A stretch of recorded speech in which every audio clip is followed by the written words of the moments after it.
Real estate का कोई सवाल, team Sabharwal. Your search ends here.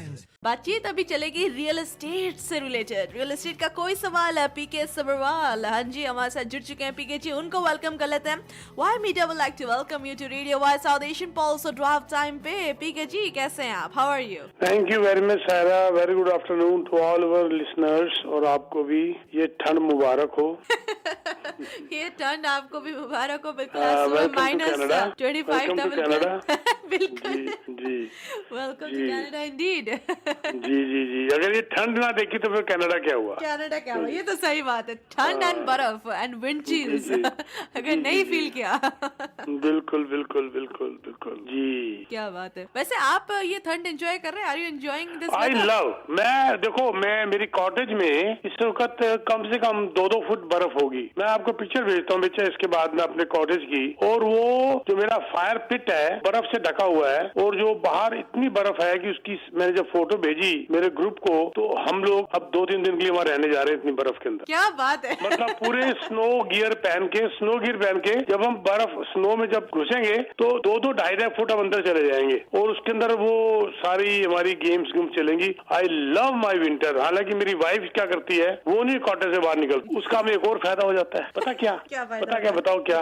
वो अंदर पकौड़े तलने बैठ जाती है और हमको पकौड़े खाने को मिल जाते हैं। ठीक है जी, फिर हम बाहर ठंड से फिर अंदर घुसते हैं सारा ग्रुप। तो ये 2-3 लेडीज अंदर कर रही होती हैं सारा कुछ, भाई जैसे पूड़ी छोले वगैरह हो गए, घर पकौड़े भी खुद ही बनाती हैं, और समोसे वगैरह भी खुद बनाती हैं। गुलाब जामुन बड़ा अच्छा बनाती हैं, गरम गरम गुलाब जामुन। तो वो फिर जो मजा है उसका, बल्कि अच्छा है, उसको सुनो पसंद नहीं है। क्यों जी, कैसी बात लगी? अब आपने जो खाने की बात करी है ठीक है जी जी जी, लेकिन अच्छा आप हंगरी, बात सुनो, तुम्हारी सेहत भी बता रही है तुम हंगरी जल्दी हो जाते हो। Just on the lighter side. लेकिन मैं एक बार बताऊं, पर मेरी वाइफ अब सुन नहीं रही, मैं बता दूं तो मैं उसको ये बोल के निकलता हूँ, आजा डार्लिंग मैं मिस करूंगा स्नो में तेरे को। पर अंदर से कह रहा होता हूँ, मत्ता पकौड़े बनाओ मजेदार। ठीक है ना जी? हाँ, अगर ना सुने तो ज्यादा अच्छा है, सुनेगी नहीं मुझे लगता है। नहीं ये सीक्रेट हो गया अभी आप हमारे और हमारे लिसनर्स के बीच का ये सीक्रेट है। पिछली बार जब हम लास्ट वीक गए हुए थे, तो लास्ट वीक ही गए थे, वहाँ भी स्नो हुई, तो फिर सबने कहा चलते हैं, कुछ एक और ग्रुप था दूसरा हमारा, तो वहाँ पर गए तो सुबह स्नो हुई, तो सबने कहा ओ आशा के हाथ के ब्रेड पकौड़े खाने हैं। वो बड़ा बहुत अच्छा बनाती है ब्रेड पकौड़ा, ऊपर से क्रिस्पी, अंदर से सॉफ्ट आलू ब्रेड के अंदर। तो मैं कहा चलो बस सुबह सुबह सब कुछ आपको बताऊं। जब वो बनाने बैठी, मैं आपको चलो 2 मिनट अपनी पर्सनल बात बताता हूँ। हमें बेसन कॉटेज में नहीं मिला। अच्छा। अब ब्रेड पकौड़े का मूड कर गया। अच्छा जी। बिलीव करिए, हमें 2 घंटे लगे बेसन ढूंढने में औरलिया में। हीट कितने हम लोग कि हम लोग बेसन ढूंढने निकल पड़े बड़े लंबे मिशन में जी। ठीक है जी।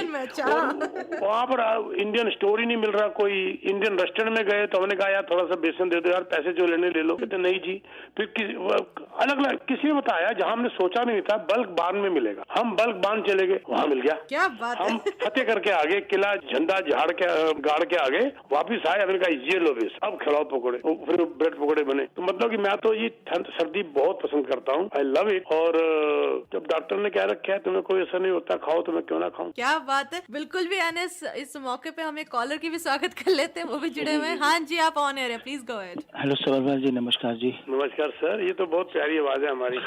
जी सबरवाल जी, जब आपने बोला ना कि आपकी वाइफ नहीं जाती हैं, आप ही अकेले जाते हो, तो मैं पहले ही समझ गया कि वो खाना बनाएंगी तो आप लोग आके खाओगे।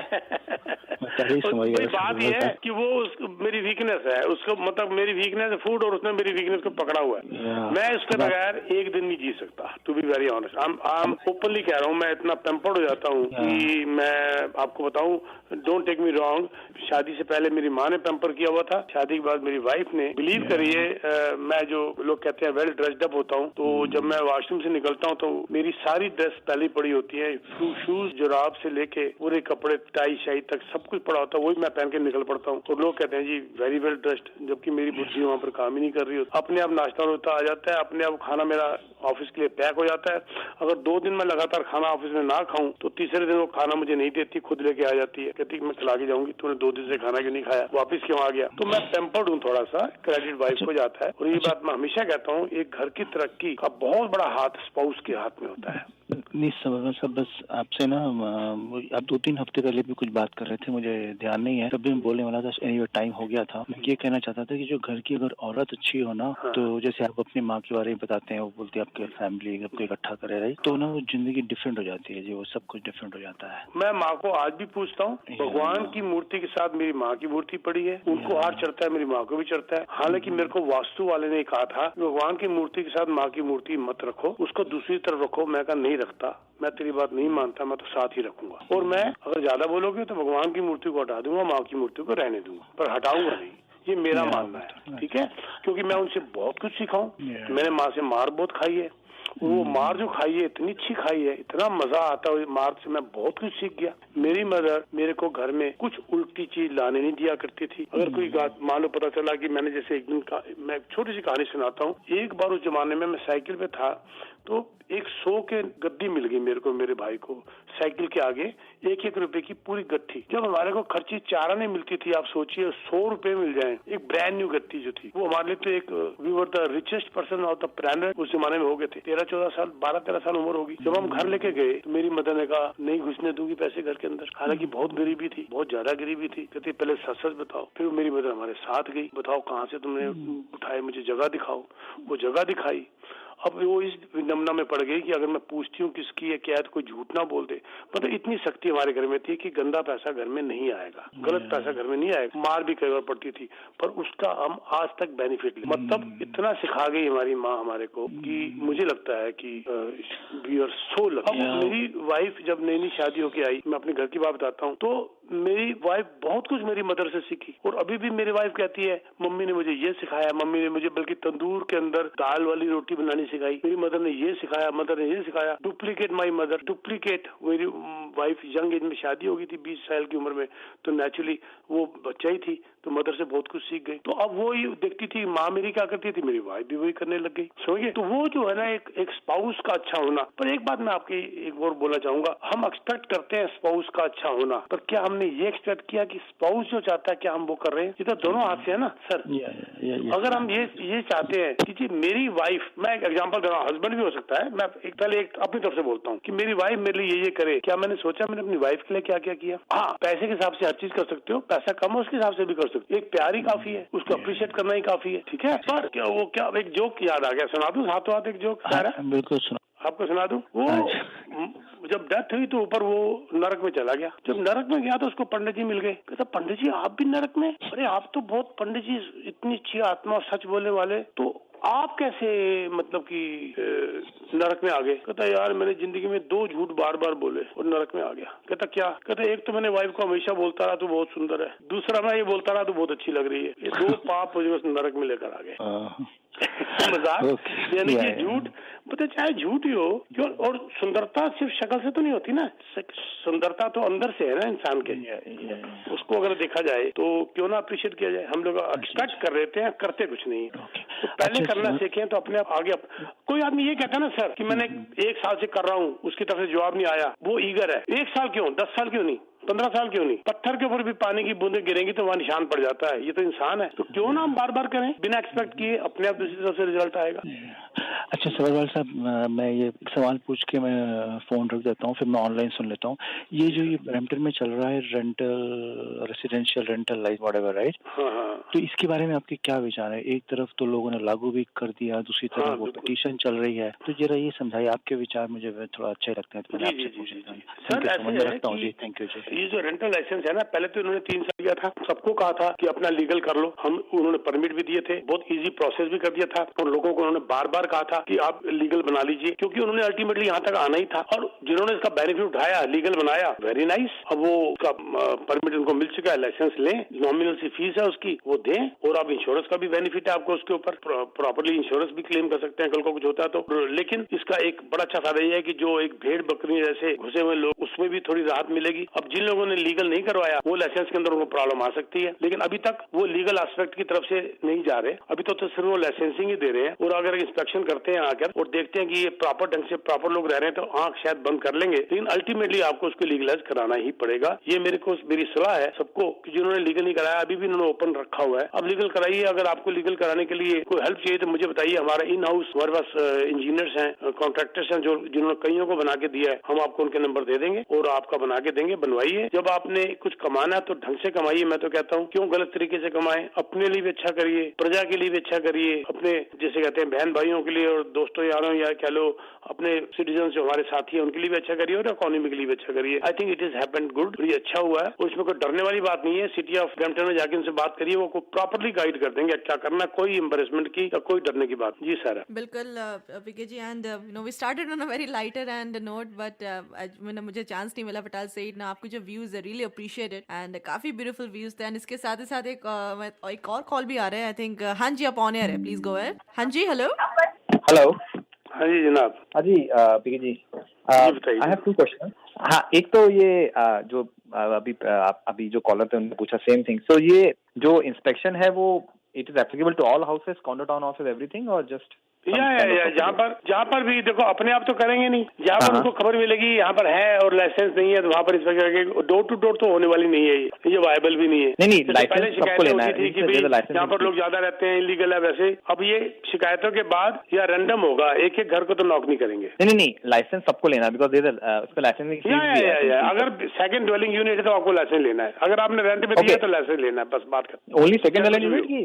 अगर स्टैंडर्ड हाउस है, सिंगल मतलब सिंगल हाउस है तो कोई जरूरत नहीं है। मतलब चलो मैं इसको इजी शब्दों में बताता हूँ। अगर आपने एक घर जिसमें खुद रहते हैं, टेनेंट नहीं है तो मतलब ही नहीं उठता, लेकिन अगर एक घर है उसमें एक ही टेनेंट रहता है, टेनेंट अगर है तो लाइसेंस लेना है आपने, बस। अच्छा, ओके। चाहे कोई भी घर हो, चाहे उसमें एक ही टेनेंट क्यों ना हो, सिंगल ड्वेलिंग यूनिट क्यों ना हो। ओके। आप रहते हो तो नहीं चाहिए, आपका टेनेंट रहता तो चाहिए। ओके, ठीक है सर। अच्छा, और is good thing to have, बड़ा सॉलिड हो जाता है, बैंकों के लिए भी हो जाता है, लेंडर के लिए हो जाता है, अपना इंश्योरेंस कंपनी के लिए हो जाता है, रिटर्न फाइल करने के लिए हो जाता है। It is good thing to happen. अच्छा सर, मैं दूसरा मेरा क्वेश्चन इस पे था कि अभी सुना rents are going down every month. Not every month, पर एक बार नीचे थोड़ा सा आया रेंट, और वो रेंट ज्यादा नहीं आया सर, 1.7% के करीब आया है, और वो विंटर में वैसे भी हो जाता है कई बार, लेकिन ज्यादा भी इतना हो गया था कि अब रेंट नीचे जाने का कारण यह है कि इतने ज्यादा प्रॉपर्टी इस वक्त मार्केट में आ गई हैं अचानक क्लोजिंग के लिए कि डिमांड एंड सप्लाई का भी असर हो गया है, but ultimately it has to go up, और ये टेम्परेरी है। मुझे लगता है जैसे ही मार्च ब्रेक वगैरह आएगी ये रुक जाएगा सर। जी। और सर अभी एक रिपोर्ट आई थी कि मतलब आप क्योंकि ज्यादा क्लोज हैं कि अभी एलटीवी के केसेस 30,000 से बढ़ के पेंडिंग केसेस क्लोज टू 55,000 हो गए। तो लेकिन डेट जल्दी मिलनी शुरू हो गया क्योंकि इन्होंने एम्प्लॉइज बढ़ा दिए हैं, वर्कर्स बढ़ा दिए हैं और सिस्टम को थोड़ा मॉडिफाई किया है। डेट सब जैसे 1.5 साल की होती थी आज 6 महीने की हो गई है, लेकिन इमरजेंसी को एज पर द प्रायोरिटी उन्होंने डेट्स लेनी शुरू कर दी है। ये जरूर आपकी बात बिल्कुल ठीक है, लेकिन उसकी डेट्स कट ऑफ हो गई, जल्दी हो गई। सो भी स्टैंडर्ड टाइम कितना है विषय का for non payment of rent? अगर तो इसमें लग रहा है कि लैंडलॉर्ड बैंकरप्ट होने जा रहा है, उसको मॉर्गेज, उसको रेंट नहीं मिल रहा, ही इज इन ट्रबल, उसको डेट यहाँ पर आप हैरान हो जाएंगे, 1-1 महीने की भी मिल रही है। लेकिन अगर लग रहा है उनको कि ये रेगुलर झगड़ा है, निकालने का बहाना है, या टेनेंट उसको रेगुलर तंग नहीं कर रहा है, वो मान रहा है, उसको कहानी बनाई जा रही है, उनको 1-1 साल की भी डेट मिल रही है, प्रायोरिटी बेसिस के ऊपर डेट मिल रही है sir. Thank you sir, thank you. बिल्कुल, एंड आई थिंक हमारे साथ गिरीश जी भी जुड़े हुए हैं। जी गिरीश जी। हेलो सरवाल जी, लोग ये बोलते हैं कि उसमें थोड़ा पैसा ज्यादा लग रहा है ना, वो कहते हैं $300 फीस है लेकिन कुल मिला के 2400-2500 खर्चा हो जाता है, तो वो थोड़ा लोगों को चुभ रहा है। जी क्यों वो कहते हैं वो खर्चा क्यों आया था सर? $325 महीना फीस है। हाँ जी, मैं बताता हूँ। वो कहते हैं कि HVAC का लाइसेंस लेना है। हाँ, रुकिए ये तो पूरा वही तो मैंने कहा ना, लीगल जिसका बना हुआ उसको कोई दिक्कत ही नहीं है। जिनके यहाँ कमियां हो तो कमियां दूर करेंगे सर आप। नहीं, वो कहते हैं सर्टिफिकेशन हर एक से लेना है, हर एक साल लेना है, तो 2400-2500 हर साल कराना है वो। मैं तो नहीं इस बात को मानता सर। ये मैं भी नहीं मानता। यहाँ पर है वो सर्टिफिकेशन है, दैट्स ऑल, कोई इसमें इतना खर्चा नहीं है। हार्डली दोस्तों का मैक्सिमम और खर्चा है और कुछ नहीं है, पर उनको अपने लाइसेंस फीस से मतलब है, बाकी लिए आप प्रोवाइड करना जरूरी नहीं है जब तक वो खुद ना मांगे, और हर एक से मांगेंगे भी नहीं, ये मुझे पता है। यही मैं कंफर्म करूं क्योंकि लोग ये हल्ला मचा रहे हैं कि नहीं गलत है बिल्कुल, ये मांगेंगे नहीं हर साल, उन्होंने सिरदर्दी थोड़ा लेनी है अपने लिए सर, वही तो मुझे अप टू डेट होना चाहिए। बस हाँ जी, बात खत्म। मुझे पता। बिल्कुल। एंड इतनी सारी बातचीत चल रही है तो भाई एक और सवाल मैं भी पूछ ही लेती हूँ आप लोगों से। मैं अपने लिसनर्स को दोबारा बता दूं, आप कॉल लगा सकते हैं 905-226-9109, 905-226-9109 इज द नंबर। आपने लगाना है कॉल, कोई भी आपको सवाल पूछना है पीके जी से आप पूछ सकते हैं। एंड रियल एस्टेट का कोई सवाल, पीके सवाल जी हमारे साथ जुड़े हुए हैं। Any questions you have related to real estate, अगर आपने कोई रिपोर्ट पढ़ी है फिर कुछ भी पढ़ा है एंड आपको थोड़े डाउट है, कोई क्लैरिफिकेशन चाहिए रियल एस्टेट से रिलेटेड, पीके जी हमारे साथ जुड़े हैं from team Sabharwal. 905-226-9109 is the number. वैसे पीके जी इन्फ्लेशन की भी डिस्कशंस थोड़ी कर लें। Are you okay with it, are you not okay with it, जो इन्फ्लेशन का भी अपडेट है? कॉल तो मुझे रोक देना इन्फ्लेशन, क्योंकि आप इसलिए पूछ रहे हो कि इन्फ्लेशन जो कल हमारी सीपीआई जो जंप हुई है 3.4% from 3.1%, so it is what was expected. यही एक्सपेक्ट कर रहे थे हम लोग कि 3.1% के आसपास ही रहेगी, गिरने की उम्मीद नहीं थी, क्योंकि इसके अंदर सबसे बड़ा जो प्रॉब्लम आ रही थी वो मॉर्गेज इंटरेस्ट कॉस्ट थी, जिसने इन्फ्लेशन को बढ़ा के रखा हुआ है, जो कि 28.6% बढ़ चुकी है।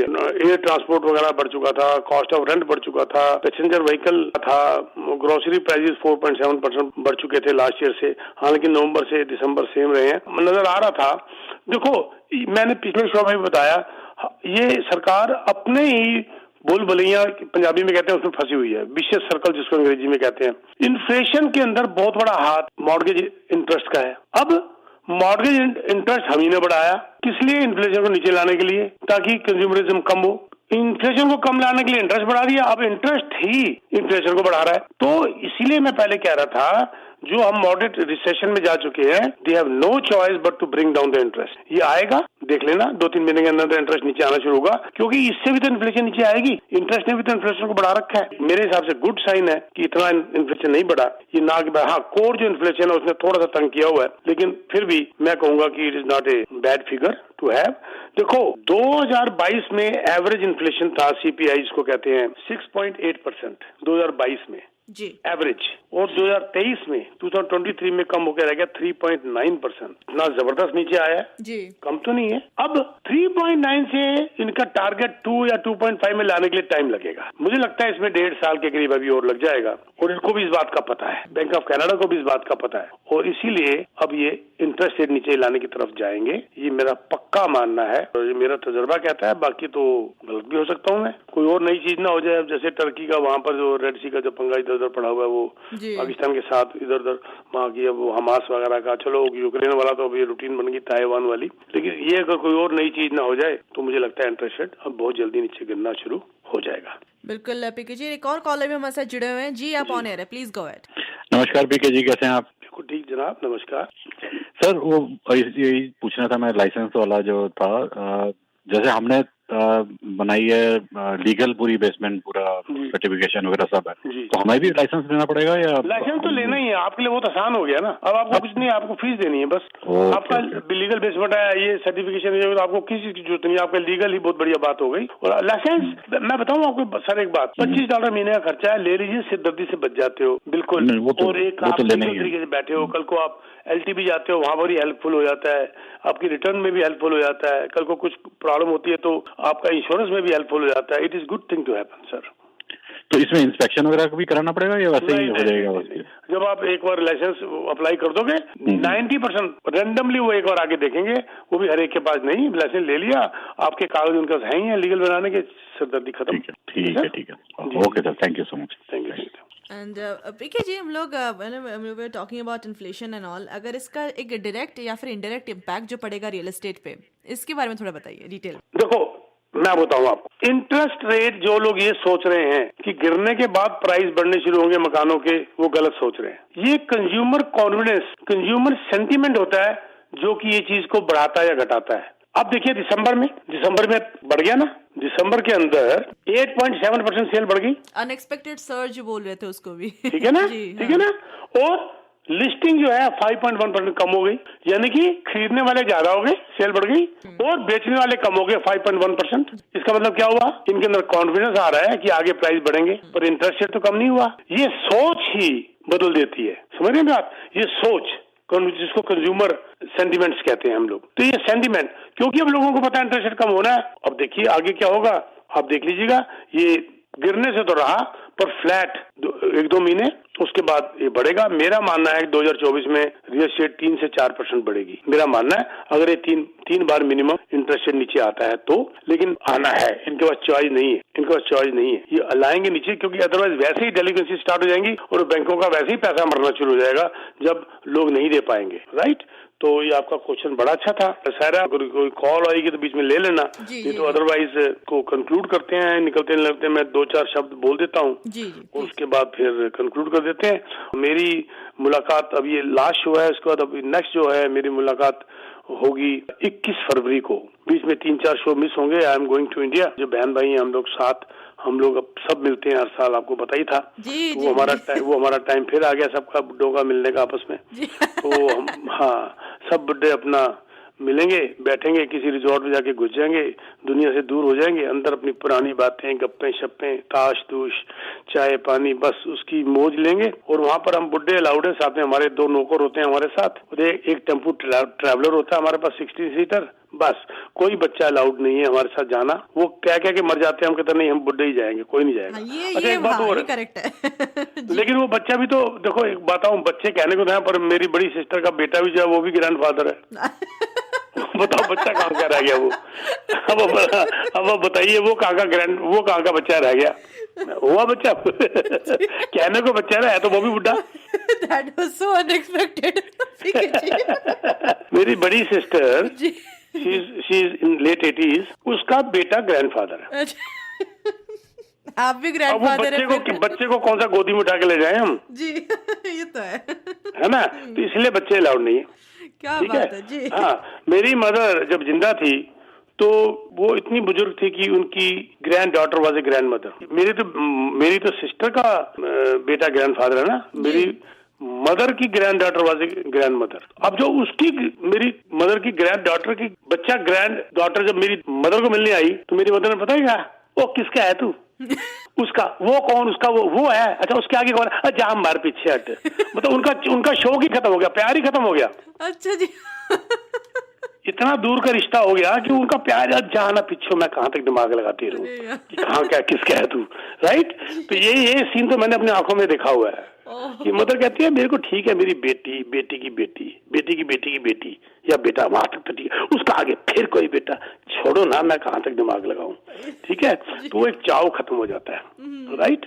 तो इसलिए हम लोग बुढ़े ठीक है ना, तो हमारी बातें उनको अच्छी लगती हैं, ना हम चाहते हैं कि हमारी बातें वो सुने, ठीक है ना जी। हम अपने आप में बड़े खुश हैं। तो अब आपसे मुलाकात सारा 21 फरवरी को होगी। बिल्कुल पीके जी, 21 फेब को मुलाकात होगी। जाते जाते सर आप जरूर कुछ अगर सेमिनार से, कुछ प्रोजेक्ट से, anything you want to add, please go ahead. बिल्कुल है, हमें कांटेक्ट कर सकते हैं। I am as good as in Canada, मेरा बेटा है, मेरी पूरी टीम है। ये नहीं कि मैं गया तो सब कुछ खत्म। आप बिल्कुल मेरे को मैसेज डाल सकते हैं, आपके मैसेज ऐसे ही देखे जाएंगे जैसे यहाँ देखे जाते हैं। मेरे असिस्टेंट्स आपको कांटेक्ट करेंगे, मेरा बेटा आपको कांटेक्ट करेगा। I will be working from there. आपको दिल करता है, क्योंकि मैं भी बोर हो जाता हूँ ना, एक आदत पड़ गई। अब आदत पड़ गई तो जिसे कहते हैं खाली लगता है, अगर ना खाली लगता है अगर मैं कुछ ना करूँ तो इसीलिए बस to get best of the incentive from the builders, to get best of the price when you are buying resale, to get best of the price when you're selling, just contact 647-299-4757. I repeat, 647-299-4757, or you can visit teamsabarwal.com. We are also hiring agents.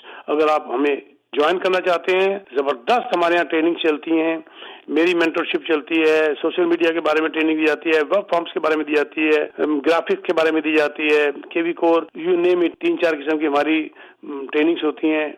उंगली पकड़ के चला जाता है, shadowing, cold calling, door knocking, बहुत कुछ training दी जाती है। उसके लिए अगर हम मिलना चाहते हैं, हमें कांटेक्ट करना चाहते हैं, 647-299-4757। Thank you very much Sara, it was so nice talking to you. जल्दी मिलेंगे। बिल्कुल पीके जी, आपसे जब भी बात होती है बहुत ही मजा आता है। It's always a pleasure to talk to you, discussion करने में, कॉलर्स की बातें सुनने में। It's always a pleasure. Thank you so much sir, will see you very soon. Enjoy. एक बात बता दूं सारा मैं आपको कि जब भी कोई बात आपके दिल से निकलती है वो हमेशा अच्छी होती है। और जब आप किसी चीज को बनाते हैं, चाहे आप जितने मर्जी अपने आप को सियाना समझे, हर आदमी उस बात को समझता है।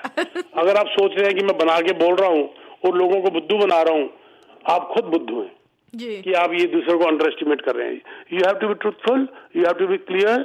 आपकी बात आपके दिल से निकलनी चाहिए, वो दूसरे को जरूर छूती है। बिल्कुल बिल्कुल, सच बात है, you. बहुत सच बात है। Will see you Thank next, हम लोग आपको नेक्स्ट टाइम मिलेंगे अब next thank you next thank you very much.